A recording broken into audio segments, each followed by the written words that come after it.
करें जो खुदावंद हमारे खुदा ने हमें सिखाई है। ऐ हमारे बाप जो आसमान पर है, तेरा नाम पाक माना जाए, तेरी बादशाही आए, तेरी मर्जी जैसे आसमान पर पूरी होती है जमीन पर भी हो। हमारे रोज़मर्रा के आज के लिए और जिसने अपने कर्जदारों को बख्शते हैं तो हमारे कर्ज को बख्श और हमें आज़माइश में पड़ने दे बल्कि हमारे से बचा। आमीन। ऐ खुदा हम तुझसे मिन्नत करते हैं हमें सब बदियों से बचा, इन दिनों में सलामती बख्श ताकि हम तेरी शफ़क़त की तौफीक से अपने मुबारक उम्मीद के पूरे होने और मसीह के आने का इंतज़ार करते हुए हर वक्त गुनाहों से आज़ाद और मुसीबत से महफूज रहें। ऐ खुदा यीशु मसीह ने अपने रसूलों से कहा कि मैं तुम्हारे पास सलामती छोड़े जाता हूँ, मैं अपनी सलामती तुम्हें देता हूँ। हमारे गुनाहों पर नहीं बल्कि अपनी कलीसिया के ईमान पर नजर कर और सब सलामती और इत्तेहाद बख्श जो तेरी मर्जी के मुताबिक है। खुदावंद की सलामती हर वक्त आप सबके साथ हो। ऐसी सलामती हमें एक दूसरे को पेश करें।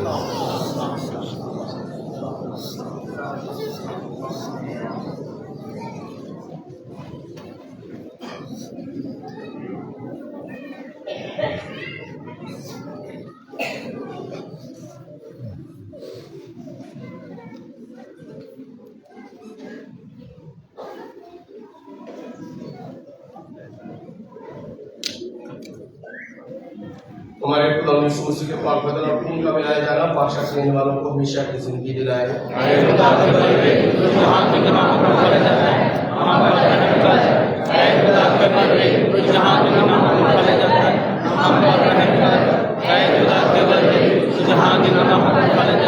हमें शांति इनायत कर।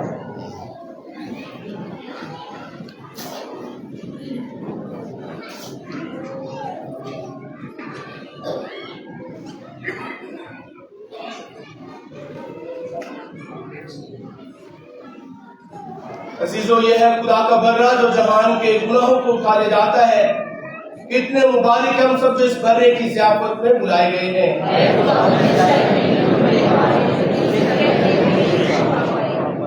उसी का बदन और खून हमें हमेशा की जिंदगी के लिए महफूज रखे।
फ्लैक्स देख रहे हैं।